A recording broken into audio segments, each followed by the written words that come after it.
Okay, good morning. Good morning, everyone. We're up to Perek Zayin in Sanhedrin. Today we begin Perek Zayin,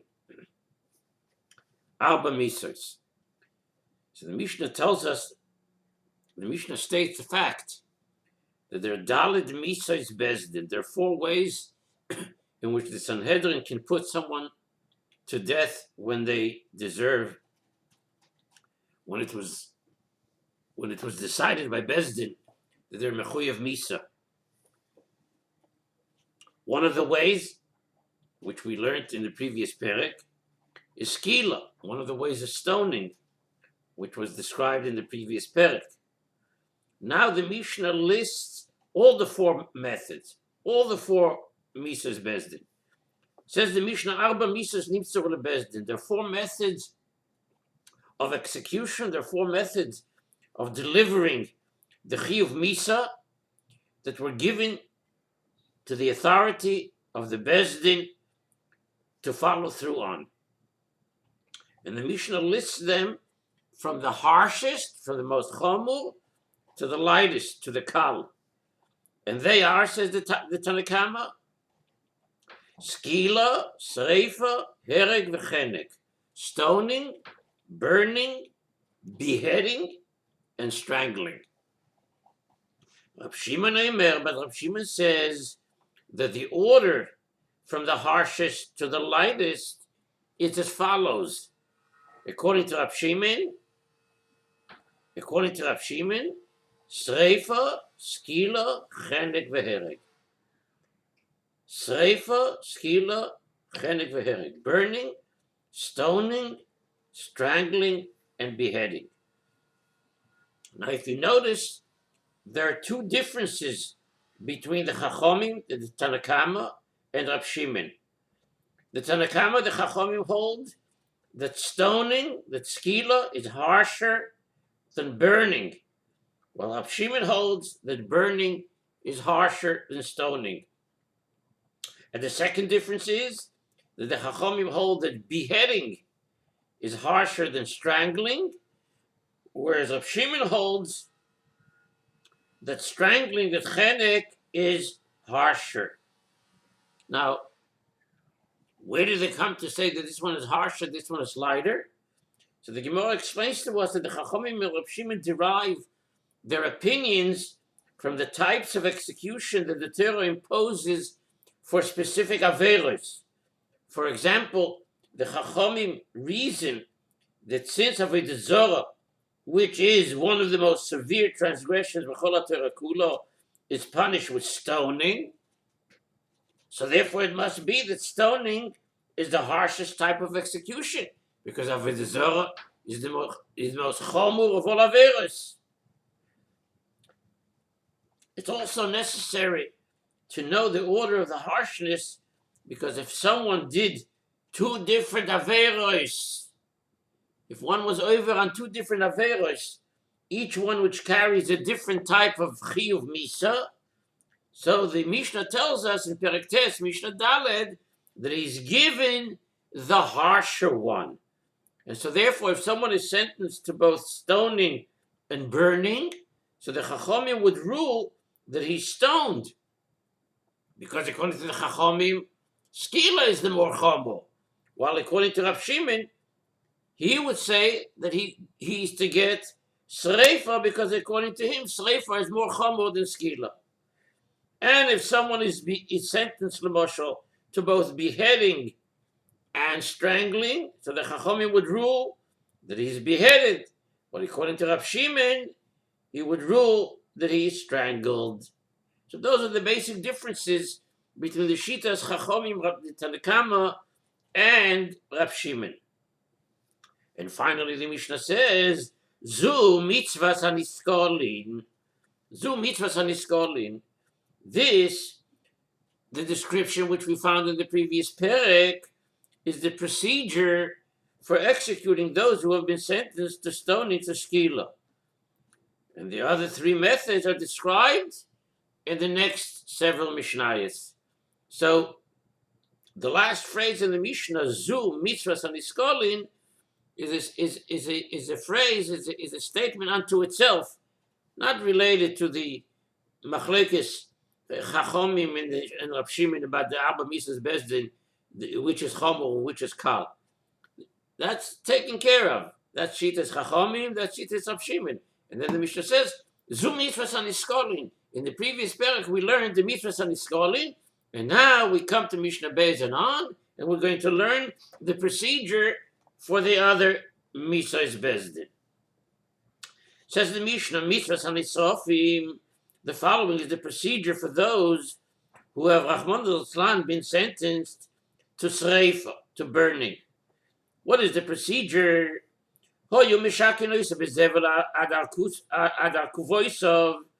would sink this balavera, this criminal, into a pile of zevel until his knees. Why do they do that? Until his knees, so he should not be able to move his legs.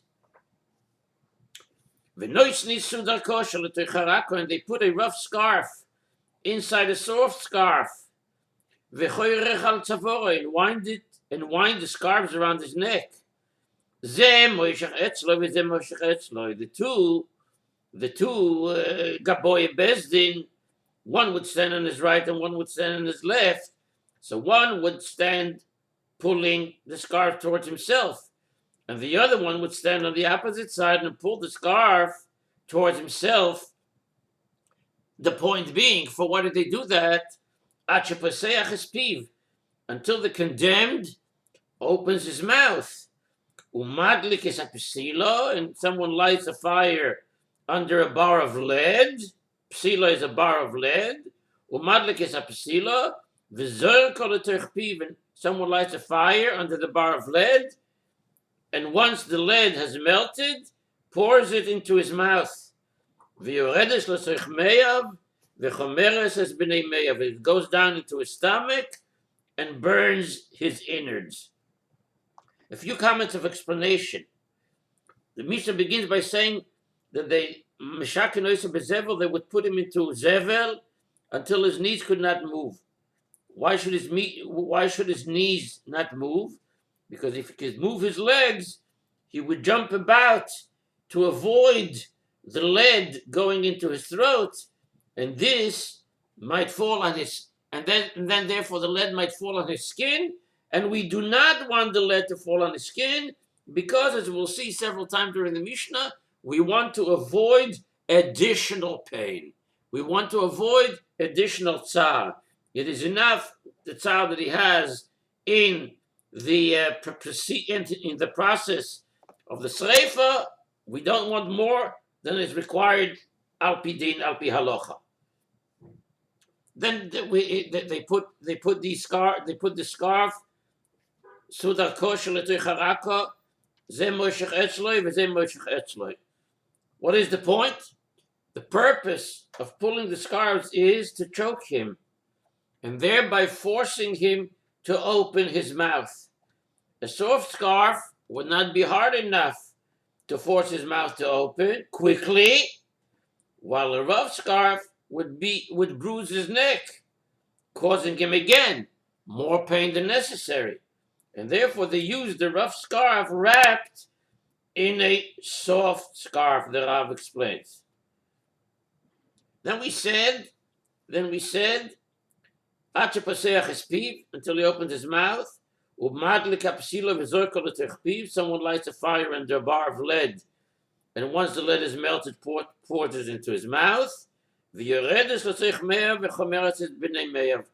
down into his stomach, burning his innards. Actually, the lead is heated before the scarves are pulled, so that it'd be ready immediately to go down his throat as soon as his mouth is opened.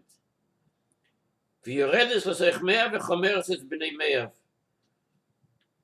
want to add a relevant footnote here, and that is that Nadav Avihu died when a heavenly fire entered their nostrils and burned them on the inside. So although the outside of their bodies remained intact, the Torah describes their death as sreifa, as burning.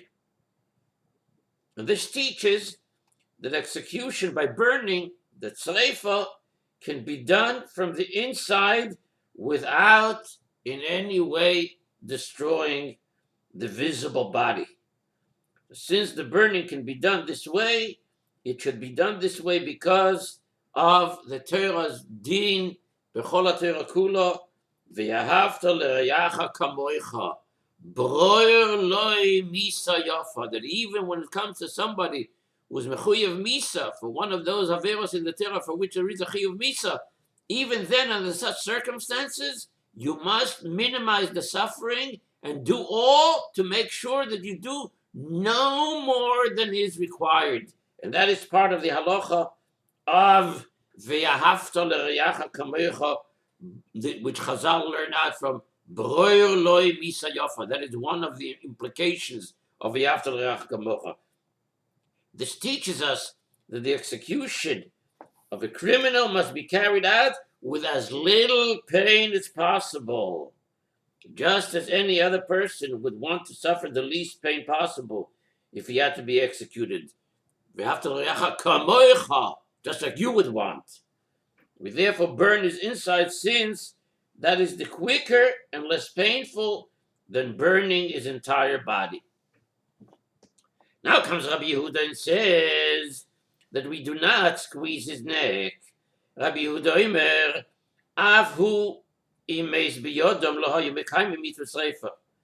Rabbi Yehuda says if he dies at their hands while they're squeezing his neck, in other words, they're choking him, so then they have not fulfilled the mitzvah of the Torah of sreifa.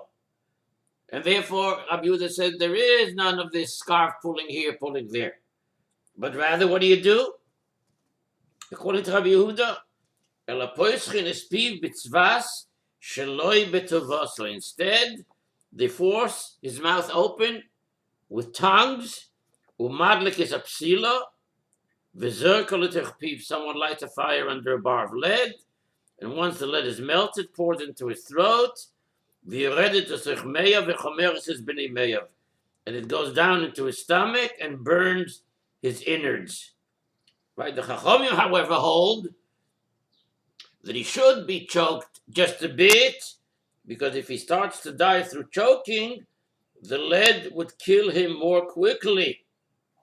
And in this way, again, he will suffer less pain, because the pain of choking, says the Melech HaShloimo, the pain of choking is less than the pain of burning. And finally, the next Tana, Rabbi Eliezer ben Tzadok, cites proof that execution by burning is very different from what we have described. Very different from what the Tanna Kama says and what Rabbi Yehuda says. Amar Rabbi Eliezer ben Tzadok. You know what? One of the people who is Mechuyev Misa is a Bas Kohen Shezinsa. So he says, Maisa b'Bas Kohen Acha Shezinsa. It happened that a certain Kohen's daughter, Rahman al-Islam, committed adultery, which is punishable by Sreifa. Now listen to what he says they did. They surrounded her with bundles of branches and burned her by setting the branches on fire, which means they put her on fire. They put her on fire. Rabbi Eliezer ben Tzadok reports that such happened. Amuloi, so the Chachamim answered him, from this Maisa that you're bringing about this Bas Kohen, who is Shezinsa, who is Mechuyev Sreifa, that they went ahead and burnt her, they surrounded her with bundles of branches and put her on fire. Amuloi, that's not a riot or anything. You know why they did that? This happened because the Bezdin at that time was not knowledgeable in the laws of the Torah.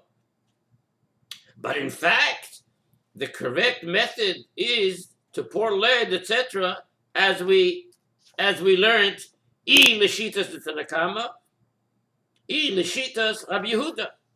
Now, what does it mean that the Bezdin was not Baki? What does it mean that the Bezdin was not Baki? So the Rav tells us right away, you know why? What do you mean they were not Baki? How can the Bezdin go ahead and issue a capital punishment to someone who's in Mechuyev Misa and they're not Baki how to do it? Gewalt. Oh, so the Rav tells us, you know why they were not Baki? Because they were Tzdukim. Tzdukim hoyu. Shein lohem elo karo kemashmoy, because Tzdukim learned the Torah literally, not according to the interpretation of Torah Shebal Peh. It was a Bezdin of Tzdukim who followed the literal meaning of the Torah, and they therefore burnt her body from the outside, since that is what burning usually means. Sreifa means you burn. So the Tzdukim rejected the halachas taught by Moshe at Sinai, according to which only the inside of the body should be burned, as we explained earlier, right? Which means there were Bezdin with Tzdukim, not that they didn't know how to do the Maaseh Misa. If they didn't know the Maaseh Misa, they shouldn't do it.